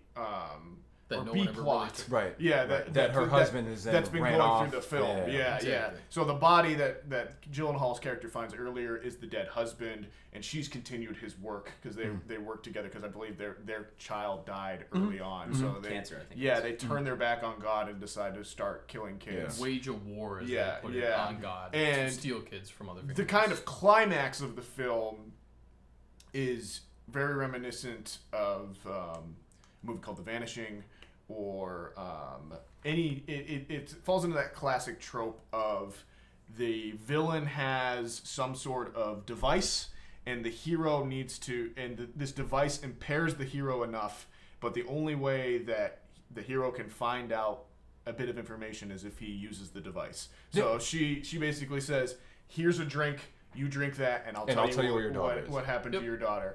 And she drinks it. It's this Ketamine concoction of mixture. ketamine, LSD, makes him basically compliant and loopy. And she takes him to a spot in the yard, which is a hole dug in the ground that has a car parked over it, and puts him in the hole. Yeah. And I love on a rewatch too, every time, like almost every time they cut to that house, they show the car first. Yep. Almost every single time. And then Gyllenhaal finds the daughter, the extra daughter. They solve Terrence Howard's daughter. Yeah, well, Terrence Howard she was found she was first. found on the She highway. found first. Right, she's found Yeah, first. she And then that's escaped. when everything kind of starts to fall into place. Correct. The So- weird part is when Joy, the younger daughter of Terrence Howard, says, "I heard your voice." Yeah, she identifies Jackman and says you were there, Yep. and at where she was being held, and he can't figure out what that is until he realizes that he had gone to meet Melissa Leo earlier in Correct. the film. And that's when he puts it together, and Yeah. that's when he goes there for And so the he final scene. he runs off not knowing where his daughter is. Gyllenhaal puts it together in a different via a different manner, finds the daughter, but doesn't necessarily find Jackman Because he doesn't know that Jackman went there. Has- Jackman yeah, doesn't tell yeah. him 'cause They- he doesn't trust Loki. Yeah, Exactly. They now, and Loki now thinks that Jackman had something to do with it, Mm-hmm. obviously. So yeah, it is a complicated plot. It's hard to explain. It is. It is. without Obviously, it going- doesn't If you watch it, you can follow it way better. Yeah, Uh-huh. yeah. It's it is a 2.5 hour movie, but it uses every so minute good, in man. there. There's not. I don't feel like there's a lot of filler, but you were talking about there is. So why don't you talk about that a little Okay, bit? yeah. Yeah, bring it. So I wouldn't say okay. There's not a lot of filler, but there are points where I feel like it drags a little bit. The reason why being I saw the ending very far in advance, like Really? like before halfway through the movie.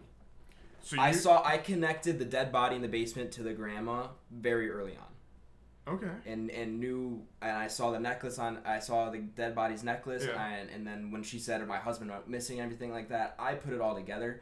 The reason being is that when I was younger, I read a lot of mystery books and was very into mystery and crime and like crime TV shows and stuff like that, as far as like Monk and stuff like that. Yeah. And you pick up these patterns where the villain or the culprit to all of these mysteries is always a side character that they introduce, because they want you to be able, as a viewer, they want you to be able to play with it in your head and try to put it together, and they're never going to make the culprit or whoever ends up doing these crimes, they're not going to introduce that character in the last act of the movie, in the last 20 minutes, and say, oh, this person that you didn't even know existed did all this stuff. They're always going to introduce whoever did it pretty early on. Did you pick the Paul Dano thing that he was? I did that part I did not. So that part I was going to say that I almost think that Villeneuve is smart enough to know that you are probably going to pick up on that pretty early, and I don't think he means for that to be a huge twist that she's part of it. I don't think that's the twist, though. I think the twist is more or less that you figure out that Paul is one of the kids that she captures, and then now and there's also kind of like this whole ring of characters that are working together. Yeah. Right. I think you're actually supposed to pick up on the fact that she is not a good person relatively early. Mm-hmm.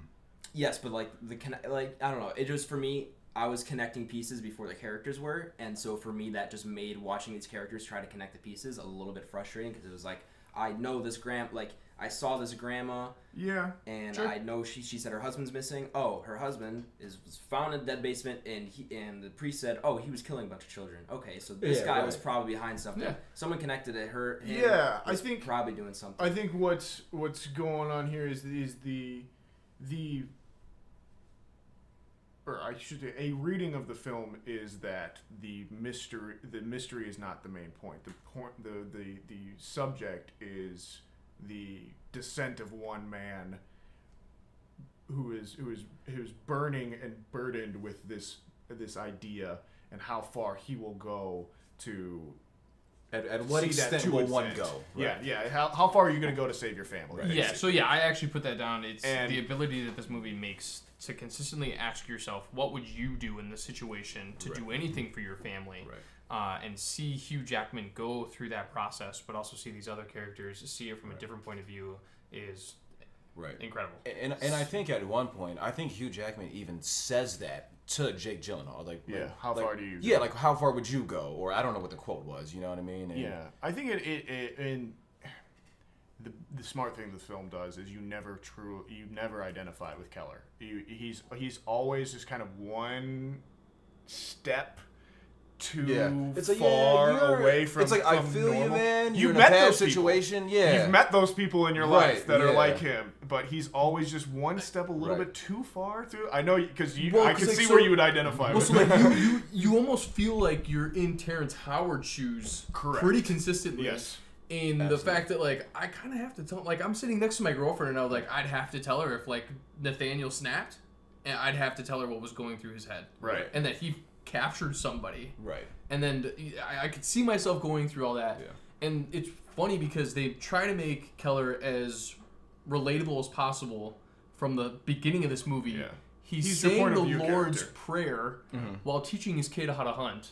And a lot of people in Pennsylvania probably go through that same thing. Oh, I'm sure. And he's a handyman, he's a contractor. So they make him very dad. I'm surprised he's not wearing New Balances. But then he's got the weird basement. Yeah, so he's a prepper. Yeah, and he's got bags of lying around and bullet ammunition boxes. And so you can kind of go through that progression too, where you could see this guy's kind of relatable, but he could snap at any moment, and he's going about it the wrong way. I like the idea, right? And that's kind of how you feel about it. And like you said, you feel like you're in Terrence Howard's shoes more than not. And they have a really good scene where they go to that one abandoned place. And in Terrence Howard, he was like, well, fuck, man, I miss my daughter too. But he's like, this is insane. You know what I mean? So we can't just have this guy in here. It's a great film, similar to kind of Blind Spotting, which we talked about last week, where it asks difficult questions and doesn't give you any answers. Because I feel like the typical mystery thriller is built to give you these comfortable answers. There's a certain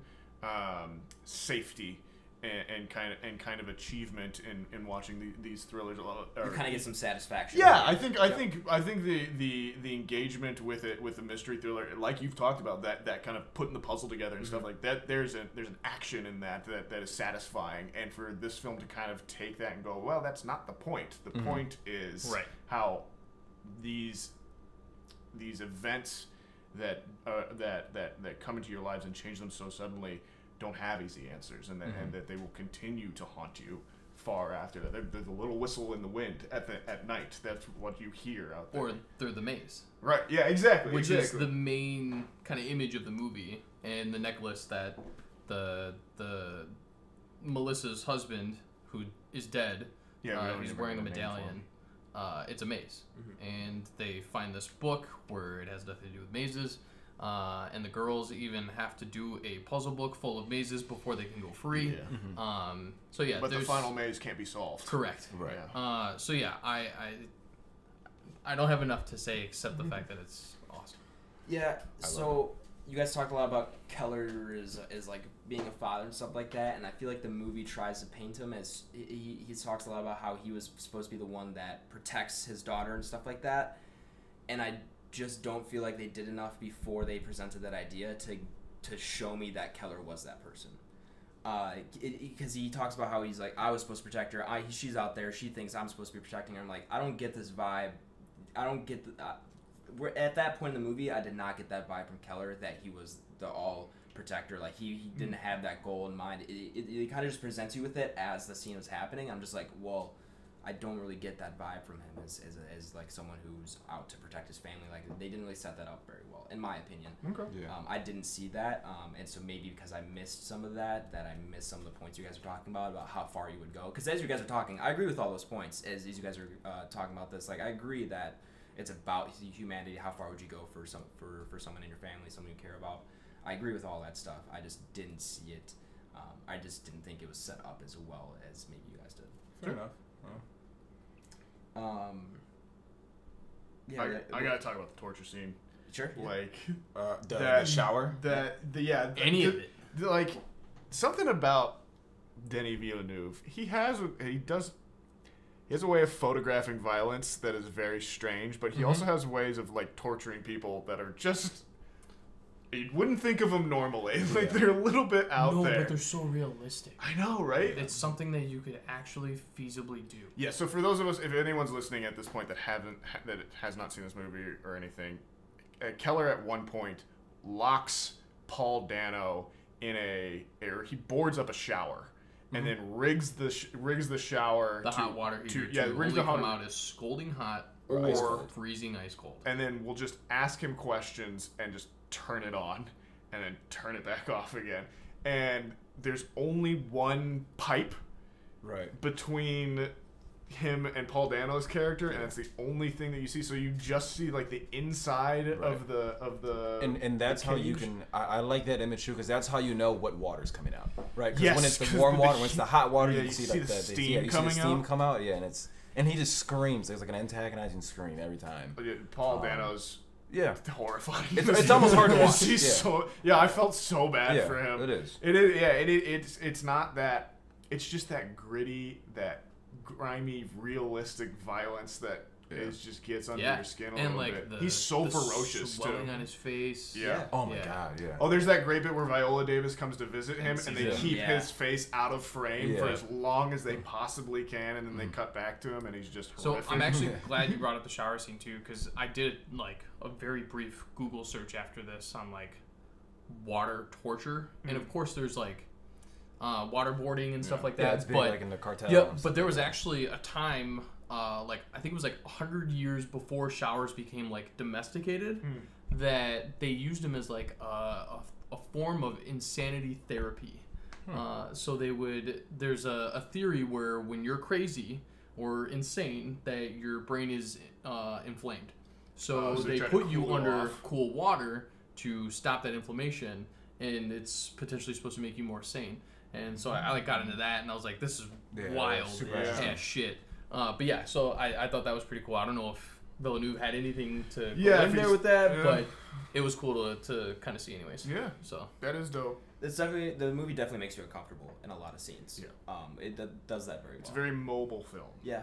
You move around in your seat as you do it. Yeah, and yeah, he's just ferocious. He The was car great. scene Which one? with him and Gyllenhaal outside the liquor store. That was a great scene. That's good. And That's a great scene. he's like just Yeah. beating the shit out of the dashboard. Yeah. Yeah, he went very Logan-y there for a minute. I got a little But scared. see, I never saw him as I didn't Wolverine either. in this film. Not in this one film at time, all. and that's how you know he did a phenomenal job. Yeah, because that's how people see him. Yeah, and he's got that. He that is his iconic role. Right. That he is always going to be Wolverine until the day he dies. Yep. But when he's he's got that weird haircut. He's got the dad His dad haircut, haircut. Yeah. and he's got like kind of the dad goatee Yep. too. And you're just kind of like, who is this guy? And man, he's so. What's the word I'm looking for? So gruff. Yeah. So tortured. Yeah, he's really great. Everyone's great in the movie. All the acting is superb The in acting this is film. great. I think Gyllenhaal killed it. Gyllenhaal You killed can't it, expect anything less from a Denny V movie, man. Yeah. And Yeah. that's why I Yeah. have like 4 of his movies in my top 5, top 10. I think 3 in my top 10. When the end when Gyllenhaal's driving through the rain and he's got the girl in the back and it's just he's got being the blood running down yeah, his he's got the face. blood running Yeah. down his face. So He's just being illuminated by the street lights Yeah. and it's just him turning back and forth Yeah. and like or the shot. I think it's. I want to say it's when they first find Dano, but it's that gas station that's only lit up underneath the first gas scene. station and it's just raining and like Yeah, the overall yeah. image Yeah. of it is it's really great. Yeah, it's when they first find Dano. I really like Gyllenhaal's character. I Detective think Loki. I Jake love went the like full method on this. Oh, I think so. and too. Jake Gyllenhaal We're is pretty probably close, my too. favorite actor. Yeah, So yeah. I know we kind of went into that thing, but yeah, I love him as a detective. I love the eye twitch he has. Yeah, well, I was I reading love on. it. I don't know what it is. I was reading online. That was his idea. His idea was the eye twitch, the Freemason ring that he wears on his left pinky, and the tattoos. Yep. Were Yeah. all Jake Gyllenhaal's ideas. It fits the character so Yeah, you well. just- It's Yeah. so perfect. You just know well. In like in one of the scenes where he finds the father just hammered drunk on his floor, Yeah. you really kind of get to see like the Well, he's background faking it. of Gyllenhaal's his entire childhood. He grew Yeah. up in a boys' home, and he even calls the priest a chicken Oh, hawk. that yes. Yeah. Okay, yes, yeah. I thought you were talking about when he finds which Keller. is Yeah. like kind of like a derogatory statement towards pedophilia priests. Yeah. Yeah, And yeah. So I thought that was an incredible scene, and you really get to play into that and like why Yeah. he's so Yeah. tortured in a way. I think that's kind of where they dig deep in Gyllenhaal and why he's so bent on finding these girls, and he's making promises left and right, which as a detective you are You can't. not Yeah, supposed to you do. can't that. So And I think what I was talking about earlier, Denny V is very good at making people uncomfortable. yes. And even in the scenes where Gyllenhaal is questioning Dano, and he's just face to face, especially now. And he's like touching his hair. Yeah. Because we're in a pandemic. Yeah. It's like, that looks horrifying. yeah, yeah. like that's so scary. But Yeah. also, like, have you guys seen Sicario? Yes. Yep. That's So, when he sits him in the chair. When and he puts Del basically- Toro yeah, gets basically like puts his right in genitals his right in front of his face, face. yeah, and he's got that big thing of water. You don't know what's gonna Yeah. happen. Like, it's, Because you think it's he's so gonna good. end up being waterboarding or something, yeah. And he basically stands and just puts his balls right in his face. He just uses personal space and space in the film as kind of this other language, and you see it in Arrival too. Yep. I mean, which kind of like how Amy Adams and Renner stand to each other. Their distance to the heptapods, Heptapods. yeah, as well. But yeah, all in all, big old recommend for me. Great to talk about. 100%. Adam, not Yeah, no, quite like, on board. Well, I'm not as hyped up for this movie as you Right. guys are, Sure. but I definitely still recommend it. Yeah, okay. It was a good watch. It's not going on my top 10 Right. or anything. Sure. Like that. Fair enough. So the question of the day. The Entropy entropy list. list. This gonna kills be- me, man. This kills me. This is gonna be a tough one. I'll go first. Okay. I'll put it above Arrival. I would. What is the list currently? Arrival number 1, Green Room 2, Blind Welcome Spotting back. Also, 3. welcome back, listeners. I think we can bring them back at this point. Oh yeah, if we're not gonna talk. Yeah. Yeah, if we're not gonna do any more I spoilers. think we're good. I think we've explained Yeah, the movie so- relatively well. So, Everybody intro- knows where we're at. So, welcome back, guys. You're coming in at the entropy list there now. You can find out where it ranks on our list. But Blake's arguing hard for number one. So yeah, spot. I'll start it like I said. I'll put it as number 1. I'll put it above Arrival, just off the strength that I try to be somebody to put myself like in the masses' shoes, and I think this movie is much more appealing to the masses because it's a detective story. Okay. Opposed to a sci-fi. I think a lot of people go into Arrival thinking it's a sci-fi and that I'm going to see aliens trying to take over the world and something like that, and you're just completely blindsided. Sure. Like, this might not be what I signed up for. Sure. And I think Prisoners is exactly what you signed up for if you want to go see a movie like this. Okay. Yeah, I'm sorry, Adam. Run down the entropy list one more time. for us. Arrival 1, Green Room 2, Blind Spotting 3, and The King of Staten Island is number 4. And the way this works is we all have to agree. Yeah. I thought it was majority. Well, I think majority agrees. And then if on there's it. a tie, then we go to the We can do user ratings. reviews, Yeah. I definitely don't think number 1. Okay. If I had to put it on the list, I'd probably put it below Blind Spotting just because I love that movie so much, but Sure. I know you guys don't. Blake just dropped his head. That kills me, man. No. I just enjoyed it more. Right. I To mean, each his own. To each his Yeah. own. If I had to look at this objectively, I know it probably would go above Blind Spotting, and looking at it objectively, I would probably put it below Green Room just because I feel like I was more engaged with Green Room. Okay. Quicker runtime. Runtime. Of course. Tighter story a little bit. I mean, obviously you guys thought it was pretty good, but I mean, 2.5 hours versus 90 minutes, big difference there. I mean, there's obviously going to be some places you probably could have cut in Prisoners and stuff like that. Right. So I personally would put her probably at number 3 if I had to vote for that. Tyler, where are you at? 1. You're at 1 too? Okay. What was our list at currently? Arrival, Green Room. And I think Blind the only Spotting, reason you can King put of this Staten above Island. Arrival for me is I think the acting and the plot was so much more tight than what Arrival was. For sure. Okay. I think. I would say I would disagree with that personally, but I can see where you're coming from. I think the acting is better in Prisoners. I think the directing may be better in I would Arrival. 100% agree with that. I I personally think Arrival has more of a message with it, and more to take away. Absolutely. Which is what I like in movies. Absolutely. So, I wouldn't argue with that at all. yeah. For sure. Yeah, I think Prisoners kind of started out as kind of a gun for hire. Like they were trying to make this movie for years because it's on. If anyone's ever heard of the Blacklist, it's this kind of list that's released every year of the top 10 unproduced scripts in Hollywood at any given time. And this was on the Blacklist for years. Right. And they were trying to get. They had like Leo in at one point. I think Brad Pitt was supposed to be in it at one point too. And like different guys were going to direct it. And then I think they just kind of were like, "Here, Denny, do this," and he was like, "All right." And then I think he murdered it. Yeah. But that's Denny for you though. But I think what you're saying is correct in that I think he might have had a little. I think he might care about Arrival a little bit more. I mean, I'm totally speculating on this. Yeah, I would probably agree with you that. So Sure. I think feel also- comfortable putting it below Arrival. I'm the biggest Green Room advocate out there. I can see this being number 2 in my point. I could settle for number 2. Do you guys want to mutually compromise on number 2, or are you guys willing to? Knowing that personally your list is I mean, that's fine with me. 'Cause I love Denny. I just am think a not little bit- settling for this movie not being better than Blind Spotting. No, yeah, that's totally fine. I 100% agree. I was not expecting that at Okay. all to go below Blind Spotting. Okay. I was just saying personally, I like Yeah, Blind so- Spotting a little So bit. I can live with it at 2. Tyler, you okay with 2? Listeners, I don't know if that was quiet enough. but- fine. Tyler's personal list looks different than the entropy list. Okay? I think all of ours does. Yes, I think it does, that's yes. the point of the entry. Arrival would never be number 1 on mine. But Yeah, I mean, we want a Green Room above Arrival anyway. yeah, it's true. Yeah. All right, yeah, so we'll put Prisoners at number 2. Alrighty. All right, Denny V 1-2. Denny V, 1, 2, Wombo combo, baby. Yep. And both I'm of not those, surprised. Arrival and Prisoners from Denny are in my top 10. The remaining one was Sicario. Oh yeah, Sicario is. Okay. Yeah, The remaining one was Sicario. Sicario. Yeah, I'll be interested to hear what H thinks of Sicario too. Have you seen Sicario? Yeah. Not the second one. Have you seen Sicario? No. The second one is. I didn't It's watch heard it. it was okay. It's not. I It's don't not think it's Denny. produced by Denny, Yeah. but it's not that bad. It's way Yeah. better than I thought it was gonna be. Sure. I thought it was gonna be like a shitty cash grab. Sure. And I was like, oh, it's not bad. Gotcha. Hey listeners, it's Adam giving you a little bit of an update after the fact since we realized that we never said in this episode what movie we are watching and reviewing for next week. So we will be watching American Pickle, the new Seth Rogen comedy that's coming to HBO Max this Thursday, August 6th. So go ahead and give that a watch and join us next week for American Pickle. All right, well, that concludes our main segment. Nathaniel, do we have any 5-star reviews for this week? Ooh, let me check. All right.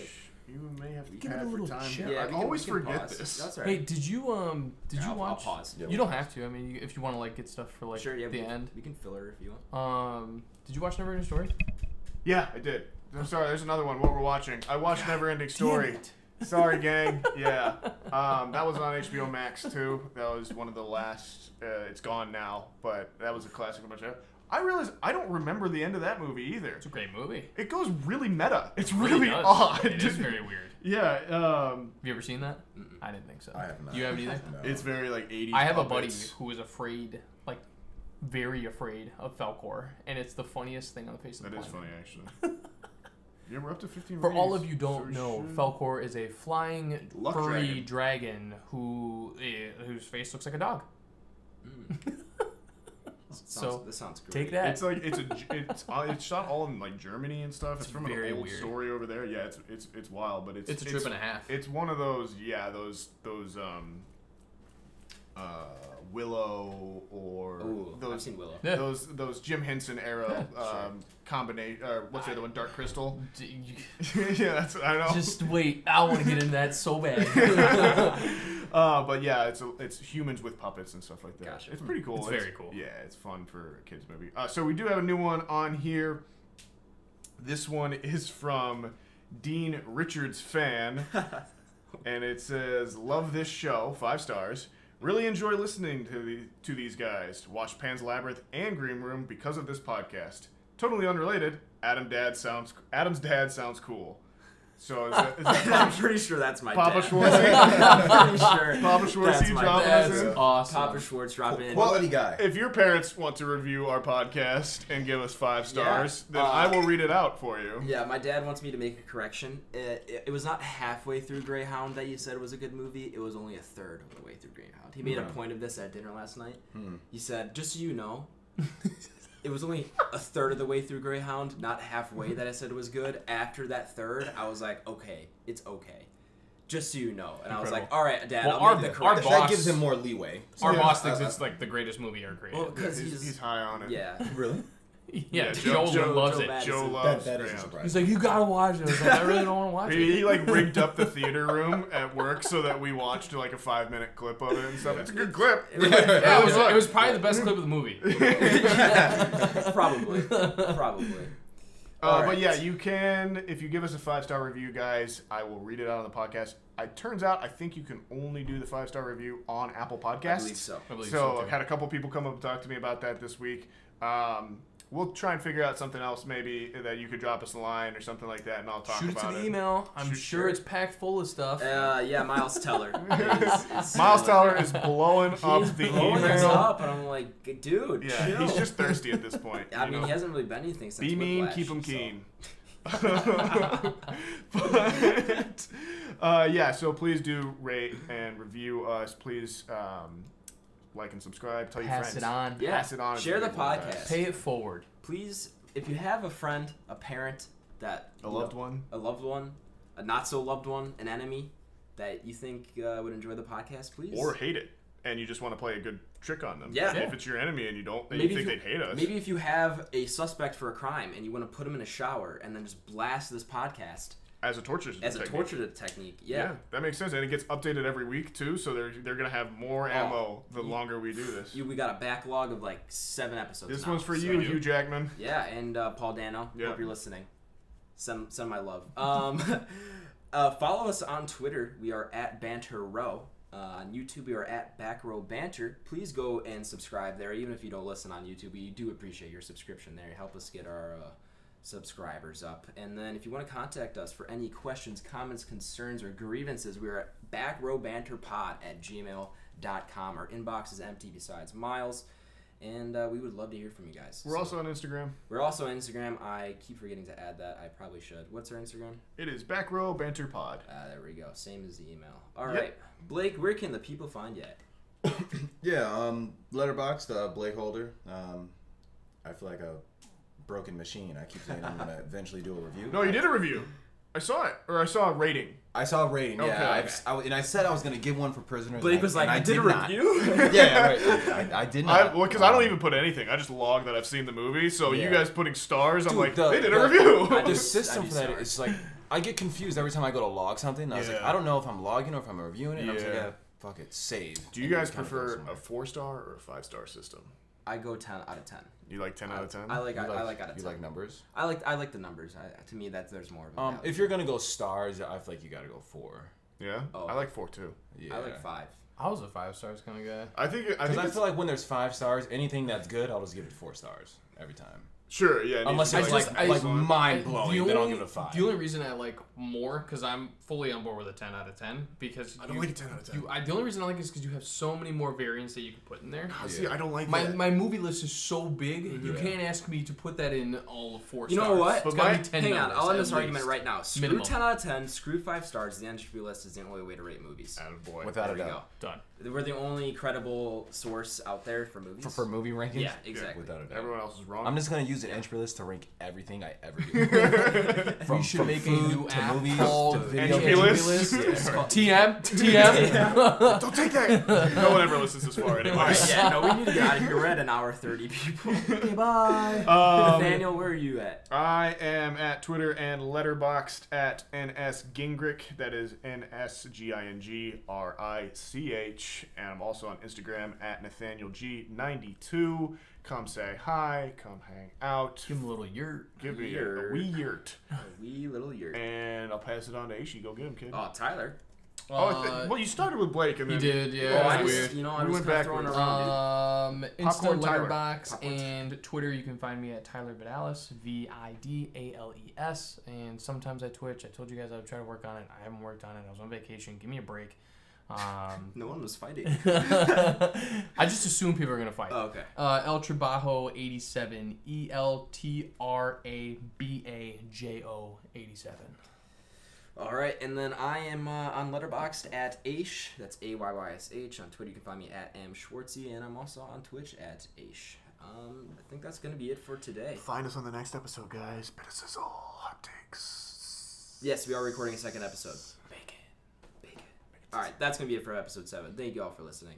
Thank you. Well, BRB. BRB. Hey. I need a pee.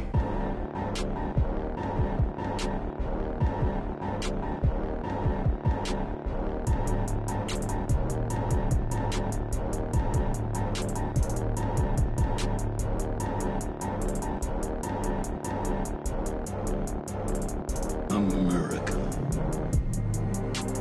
Ready for another lesson. Fucking great. All right, let's get this shit started. Let me remember to start my timer this time. Prisoners. Yeah. Oh, Is that a good one? that was good. Yeah. You been working good on at your it. claps? Yeah. I had that. Every night before bed, he's just like, One good clap. Just like, not good enough. His parents were like, What the fuck? "What are you doing?" It's like 3 a.m. They just hear, fuck! you've got like a guide that you've like built, like a jig. It's like the perfect velocity for your hands. You start like flat, and then it's like. Google's how to clap while it's like those diagrams that show you. Like how to tie a tie. On yeah, YouTube. the how to, yeah. Just some Indian dude like. The 1-inch clap. You are not the clap. The clap is you. Yeah. Do not think about the clap, own the clap. I don't think anybody wants clap. I think we can all come to that agreement. I don't think anybody here wants What is clap. clap really? Chlamydia? Yeah, that's what I thought. Yeah. It's either chlamydia or gonorrhea. It's basically one of the two. It It's, doesn't I kill think those you. are very similar. I was gonna say, I don't think in they're the too far grand off from scheme one of another. things, I don't And I know. think those are the most common ST. Right. Is it STIs? STIs now, yeah. technically. STIs. So. That's a car, not a thing.